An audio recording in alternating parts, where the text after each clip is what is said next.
The night the snow refused to stop falling was the night his life was meant to end, but instead it began again. Walking alone across the frozen fields with only a weak lantern to guide him, the rugged man had already lost hope when he heard the sound, soft, broken footsteps behind him. He turned, and there they were, 5 barefoot children, faces pale with hunger, clothes torn by winter, clinging to an injured woman who could barely stand. Every instinct told him to keep walking. He had nothing to give, not even enough food for himself. But when the smallest child collapsed into the snow, crying without strength, something inside him shattered. He lifted the woman with one arm, raised the lantern with the other, and told them to follow. Each step toward his small wooden farmhouse felt heavier than the last, yet the children kept walking, trusting a stranger in a world that had abandoned them.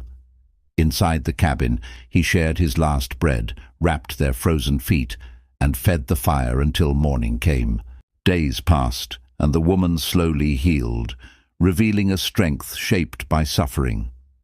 The children began helping, fetching water, tending animals, filling the silent house with life. Weeks later, neighbors who had once ignored him noticed the change. Crops grew better, cattle multiplied, and word spread that kindness had blessed his land. One evening, a wealthy trader arrived, recognizing the woman as the widow of a man who once saved his life.